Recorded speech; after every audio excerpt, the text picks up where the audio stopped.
ज्ञान से कैसे परमात्मा प्राप्त कर सकते हैं और प्रेमी कैसे परमात्मा को प्राप्त करता है, ये बताया गया है। श्री सुखदेव जी महाराज कहते हैं कि हे परीक्षित, भगवान श्री कृष्ण ने उद्धव को प्रेमी बनाया। अब यहाँ कंस के वध के बाद, कंस की मृत्यु के बाद, कंस की जो पत्नियां थी ना, जिनका नाम था अस्ति और प्राप्ति, ये जरासंध की पुत्रियां थी। कंस की मृत्यु के बाद ये अपने पिता के घर गए। जब पिता के घर गए तो जरासंध ने जब अपनी पुत्रियों को वैधव्य स्वरूप में देखा तो क्रोध आ गया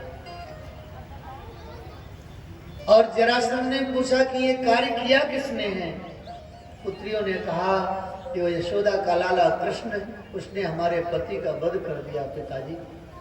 जरासंध को क्रोध आया, 23 अक्षौणी सेना लेकर के मथुरा पर चढ़ाई कर दी।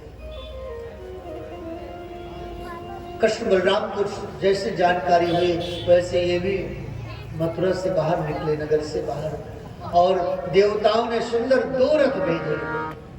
एक रथ में हल और मूसर शस्त्र के रूप में रखे और एक में सारे शस्त्र कृष्ण के लिए रखे। दोनों भाई अलग अलग रथ में सवार हो गए और महाराज जरासंध से घमासान युद्ध हुआ। अब बलराम जी का तो हल मूसर शस्त्र है, हल से खींचे मूसर पटके, तो एक महाराज एक हल में हजारों हजारों सैनिक फंसे, मूसर पटक देने से सब 23 अक्षौणी सेना का संहार कर दिया। अब बलराम जी ने जरासंध के गले में फंसाया, हल खींचा, मूसर पटकने वाले थे तो कन्हैया ने हाथ पकड़ लिया। दाऊ ये क्या कर रहे हैं? बलराम जी ने कहा इसका भी तो वध करना है, यही तो है इसका सबका मुखिया। कन्हैया बोले नहीं नहीं दाऊ, इसका वध नहीं करना है, यही तो हमारा एजेंट है, इसको मार देंगे तो फिर ये निशाचरों की सेना लेके कौन आएगा? हमको ढूंढना पड़ेगा एक एक अधर्मी को, और हम यही मथुरा में बैठे रहेंगे, ये जरासंध को छोड़ देंगे तो ये फिर अधर्मियों की सेना लेके आएगा। हम आप बैठे बैठे ही आराम से अधर्म का नाश कर देंगे। दाऊ जी बोले कन्हैया तू है तो छोटा लेकिन बात बहुत बड़ी बड़ी करता है। जरासंध को छोड़ दिया, वो जरासंध गया और फिर 23 अक्षौणी सेना लेकर के फिर युद्ध हुआ। ऐसे 17 बार जरासंध ने मथुरा पर चढ़ाई करी और 17 बार श्याम सुंदर कृष्ण और बलराम ने उसकी सेना का संहार कर दिया। जरासंध का एक मित्र था कालियवन, ये म्लेच्छ था। ये भी 3 करोड़ सेना लेकर के और जरासंध के पक्ष की तरफ से ये कृष्ण से युद्ध करने आए। महाराज कन्हैया ने कहा दाऊ आप तो इसकी सेना को संभालो, हम इसको संभालते हैं। दाऊ उसकी सेना से युद्ध करने लगे और कन्हैया ने विचार किया कि ये वरदानी है, मरेगा नहीं, तो कन्हैया आगे आगे भगने लगे, पीछे पीछे कालियवन राक्षस। और कन्हैया विंध्य पर्वत की कंदरा में घुस गया। विंध्याचल पर्वत, ये विंध्य पर्वत बहुत बड़ा है। ये विंध्य पर्वत आपके मिर्जापुर के यहाँ से लेकर के और राजस्थान तक गया। ये जो कामताना आता है विंध्य पर्वत का केंद्र है, बहुत विशाल पर्वत। 3 राज्यों को यह धारण किए हुए हैं, एक उत्तर प्रदेश, मध्य प्रदेश और राजस्थान। तो विंध्य पर्वत की कंदरा में महाराज मुचकुंद सो रहे थे। ब्रह्मा जी ने वरदान दिया था मुचकुंद महाराज को कि तुम्हें कच्ची नींद में जो जगा देगा आपके दृष्टिपात से वह जल के भस्म हो जाएगा। कन्हैया गए और अपना पीतांबर मुचकुंद महाराज के ऊपर उड़ा दिया, छिप गए। कालियवन ने सोचा कि देखो ये कृष्ण कितना पाखंडी है, वहां से भग करके आया, पीतांबर उड़ के सो गया। तो उस कालियवन ने मुचकुंद महाराज को 1 लात मारी। मुचकुंद महाराज की नींद खुली, जैसे उनकी दृष्टि पड़ी कालीवन जल के समाप्त हो गए। महाराज मुचकुंद भगवान के चरणों में गिर पड़े, बोले वाह प्रभु आपकी लीला आप ही समझ सकते हैं, अब क्या करना? बोले आप बद्रिकाश्रम जाकर के तपस्या करो। महाराज मुचकुंद बद्रिकाश्रम चले गए। अब यहाँ श्याम सुंदर ने विचार किया कि ये जरासंध बार बार मथुरा पर चढ़ाई करेगा, इसलिए अब हमें कोई और उपाय करना चाहिए। भगवान ने विश्वकर्मा से कहा कि हे विश्वकर्मा जी, आप समुद्र के मध्य में 16 योजन की द्वारिका का निर्माण करो। 16 योजन की द्वारिका का निर्माण किया गया। भगवान श्री कृष्ण ने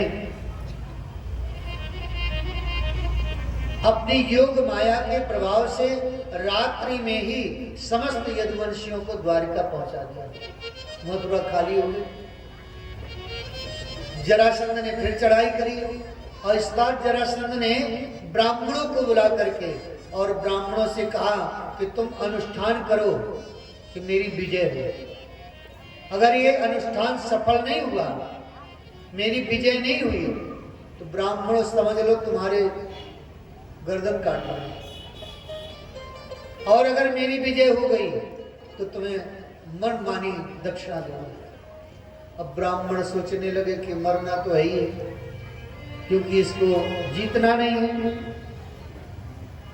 लेकिन श्याम सुंदर ने विचार किया कि मेरे कारण अगर किसी एक ब्राह्मण का अगर वध किया गया तो इस धराधाम पर अवतार लेने का मेरा जो संकल्प है वो टूट जाएगा। इसलिए श्याम सुंदर ने ब्राह्मणों की रक्षार्थ बलराम जी से कहा, दाऊ अब हम युद्ध नहीं करेंगे जरासंध से। जरासंध लड़ने आया तो कृष्ण बलराम दोनों भगे। जरासंध पीछे पीछे भगा, गाली देते हुए कृष्ण बलराम आगे आगे भगते गए और प्रवर्षण नाम के पर्वत पर चढ़ गए दोनों भाई। जरासंध ने लकड़ी का टाल लगवा दिया, चारों तरफ आग लगवा दी कि ये दोनों जल करके ही समाप्त हो जाएंगे। लेकिन कृष्ण बलराम दोनों ने पर्वत के शिखर से छलांग लगाई, समुद्र में कूद गए और समुद्र से कूद करके द्वारिका पहुंच गए। इस प्रकार से भगवान ने अपने यदुवंशियों की रक्षा की, स्वयं की रक्षा की। जरासंध ने विचार किया ये तो जल के समाप्त हो गए। अब द्वारिका पहुंच गए कृष्ण बलराम। बलराम जी का विवाह हुआ। रेवत के पुत्र ककुदमी की पुत्री रेवती के साथ। रेवती 7 हाथ की थी, बलराम 3.5 हाथ की। जब विवाह हुआ ना, तब मंडप के नीचे जब बलराम जी पहुंचे तो रुक्मिणी डबल थी बलराम जी से। अब तो कन्हैया अपने सखाओं के साथ खूब मुंह दबा दबा के हंसे कि देखो भाभी खूब लंबी चौड़ी मिली हमारे भैया। बलराम जी को अच्छा नहीं लगा और बलराम जी ने सोचा क्या करें। जैसे रुक्मिणी बैठी, पीछे रखा था मूसल, उठाया और ऊपर से रुक्मिणी के पटक दिया, अपने बराबर हो गए। ये भागवत में नहीं आया है, संत महापुरुष ऐसा कहते हैं कि रुक्मिणी 7.5 हाथ की थी। रेवती रेवती रेवती रेवती 7.5 हाथ की थी। बलराम जी ने छोटा कर दिया। इस प्रकार से रेवती के साथ श्री बलराम जी का विवाह हुआ और फिर कन्हैया के मन में भी लगा कि हमारा भी विवाह हो गए। अब श्याम सुंदर कृष्ण भी मन में ऐसी कामना करने लगे। श्री सुखदेव जी महाराज कहते हैं कि विदर्भ देश